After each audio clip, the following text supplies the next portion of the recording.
Palestine acceptance speech from Hannah Einbinder. I'll pay the difference. Sorry. Finally, I just want to say, finally, go Birds, ice, and free Palestine. Thank you. She's awesome. And then she was asked about it as well after the fact. Go Birds, Jalen Hurst forever.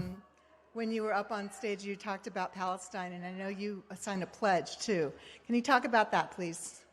Yeah. So, well, I thought it was important to talk about Palestine because it's an issue that's very dear to my heart. I have friends in Gaza who are working as frontline workers, as doctors right now in the north of Gaza to provide care for pregnant women and for school children to create schools in the refugee camps.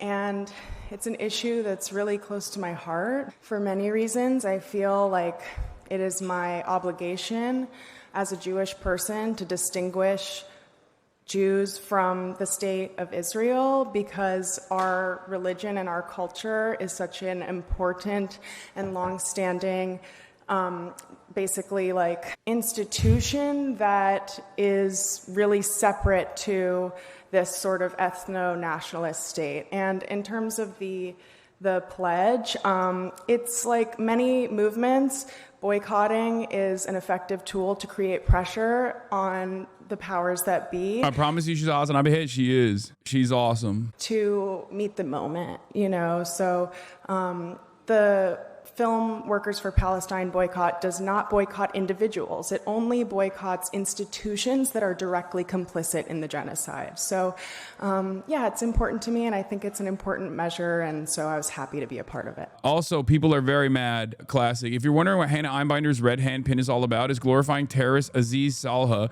whose hands were bloodied from lynching two Israelis. I couldn't agree more with my wife. We're never watching hacks. Hashtag Emmys. Now, once again, Zionism is a brain disease. I mean, it just is. Because here is this person from Toronto who I don't know what his background is. I suspect he's not like, he didn't get like any sort of, like he's not Jewish. And obviously Zionism is not a purely Jewish phenomena as is the case here, right? Like the entire position here. But it's oftentimes presented as such.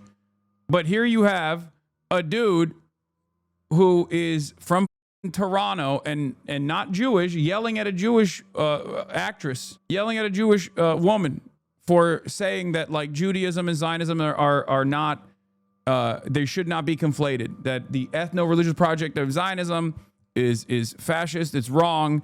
Judaism is a religion. Meanwhile, this guy's like literally posturing as though he's the guy who's the defender of Israel here. It's just, he's a Canadian politician who sexually assaulted a girl and got removed from Liberal caucus. He's a liberal. Oh my God. You can have that one too. Another export for you guys. I don't want that. Can Canadians just keep their freaks up there north of the border, please? Don't put that evil on us, dude. We already have enough. Yeah, Hollywood Reporter wrote this insane article. Not this one. Hold on. This one, obviously. No, Hannah, that wasn't brave. Guest column. True courage would have meant calling for peace, for coexistence, for the humanity of both Israelis and Palestinians, even if it risked boos instead of applause, writes Israeli activist Hen Mazik. Of course, Hen Mazik wrote this article. Don't know why he gets any play whatsoever still at this point, but it is what it is. But yeah, of course, she never let a good deed go unpunished. You know, Hen Mazik, sponsored by the Tel Aviv Institute. Mr. I'm going to defend Israel's Zionism, but I'm going to also try to do it in a way where like it's palatable to liberals. That's his entire point. That's the reason why he gets this kind of coverage. As a queer Jew, son of refugees from Iraq and Tunisia, Berber, who has dedicated my life to fighting anti-Semitism, I read Hannah Einbinder's Emmy night comments with sadness and fear. This was the response immediately. Yeah, shut the up is right. Exactly. Look what he said on Javier. What did he say about Javier? What drives me crazy is privileged detached celebrities think they're being brave and stunning, but parroting the most popular slogan in Hollywood, throwing on a pin, or cosplaying a Jordanian scarf is the safest thing you can do. That's why they all do it. Yeah, definitely. Famously easy thing to do in Hollywood is be openly pro-Palestine. This was Javier's quote about not working with Israel. You find a company that you're going to go into business with is in business with Israel, what do you do? I won't work. I won't work. I cannot work with somebody that's justify or support the genocide. I can't. That's as simple as that. And we shouldn't be able to do that in this industry and in any other industry. Today in Madrid, in Spain, the cycle, La Vuelta, the bicycle tour, it was stopped by thousands and thousands and thousands of people on the streets marching, saying we can't allow the team of Israel being in this tour, so it's whitewashed.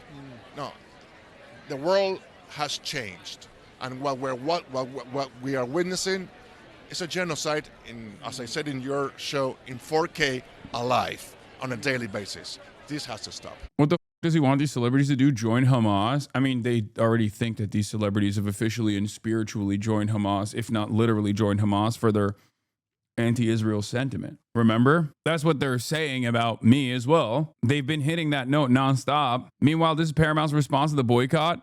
Paramount has spoken out against filmmakers for Palestine for boycotting Israel in the industry protests of a Palestinian genocide. They stated that if it feels wrong to silence individual creative artists based on their nationality, it feels wrong. Nothing to say about Israel silencing Palestine's creative artists based on their nationality, Paramount. Someone says examples. Israel's committing a genocide. It's the ultimate silencing. It's such bullshit, man. It's such bullshit. But I'm glad that there are initiatives such as this one. You know, this is a creative boycott. Okay, that's great. It's a creative boycott and it's a good first step. I'm glad that people are taking the initiative. I'm glad that people are exhibiting that bravery.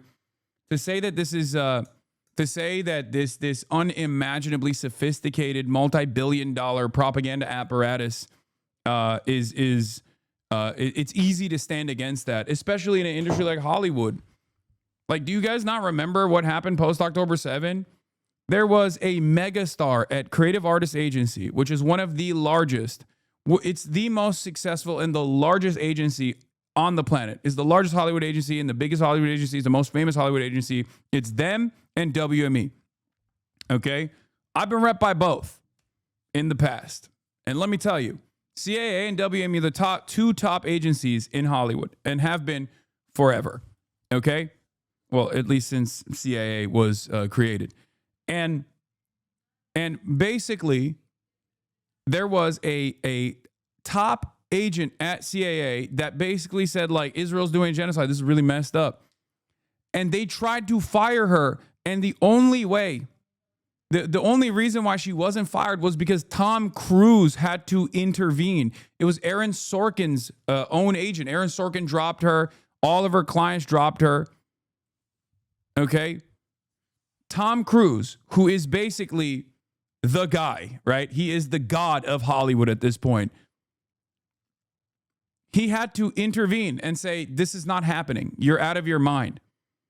That's the only way that she kept her job. They have fired Melissa Barrera and numerous other actors and actresses in that process. Okay? Her name is Maha Dakhil, who I guess is she's Arab, right? Basically, one of the few Arabs in Hollywood.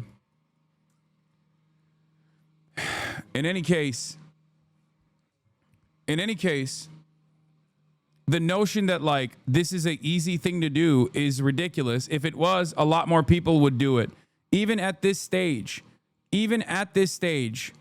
where it's obvious that you have the people's backing, if you're saying Israel loudly and proudly, okay? Even if the overwhelming majority of the population is on your side, those in positions of power are not. And they are still trying to advocate. They're still trying to basically demand a completely alternative perspective, a completely alternative reality, one where actually moneyed interest is more important than our collective conscience. They are trying to present a totally separate reality in places like Hollywood, in places like DC, where they're like, no, actually, you still can experience tremendous penalties if you speak out against the apartheid state currently doing a genocide, even if every single person recognizes it. But it is the solidarity that you see from people in positions of power, from people with prominence, that allows others in similar circumstances to find the courage within themselves to also speak out. Okay? That's it. We have the numbers and we have to use them.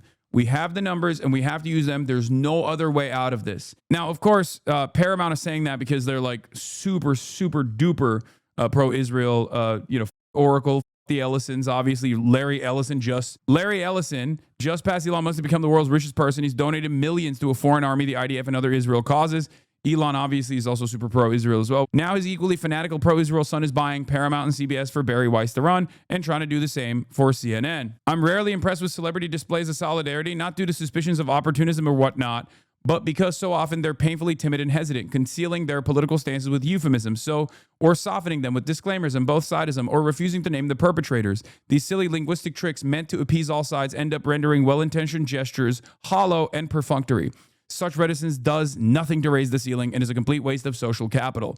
In the case of Bardem and Einbinder, however, it wasn't the keffiyeh or the ceasefire pin that were impressive. It was Bardem's full-throated explicit call for commercial and diplomatic blockade and also sanctions on Israel. It was Einbinder's Free Palestine instead of the feeble women, children, etc., i.e., instead of taking the easy route of talking about Gaza as if it's an unfortunate natural disaster, she opted for adopting the slogan of our movement, a slogan rooted in anti-colonial struggle for land and liberation, coupling it with the local struggle against ICE, and later denouncing Israel as an ethno-nationalist state that must be exiled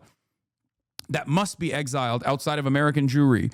It was the choice to use their few minutes on stage or talking to the press to move beyond the symbolism of the pin and the scarf and into some form of tangible action, albeit limited to their field, vowing to cut ties with those complicit in genocide. That's right. That's how you do it. That's how you do it. The whole the whole notion of there's children dying on both sides, like all this stuff, the Bono method, right? That stuff is specifically designed to create symmetry in a situation where there is none. Okay? There is no symmetry. There is no symmetry between the Palestinian resistance and Palestinian humanity and Palestinian existence, which is another form of resistance, versus the apartheid ethno-nationalist state armed with nukes that is currently conducting a genocide. There has never been a symmetry there. And anyone that tries to say, well, Hamas, October 7, or it's just really sad that Palestinians are dying, but Israelis are dying too, all this shit. Those people that engage in this act are actually offering that one, at its root, at its most base, they are lying. They are telling a falsehood. They're spreading a falsehood to make it seem as though these are evenly matched actors, right? But also, on top of that, they are laundering the reputation of the apartheid state. They are laundering the war crimes and the genocide that Israel is partaking in. If you want to understand a decent analog to the current Holocaust that Israel is committing upon the Palestinians, look no further than how ridiculous it would seem if people tried to say similar things about Nazi Germany against the Jews.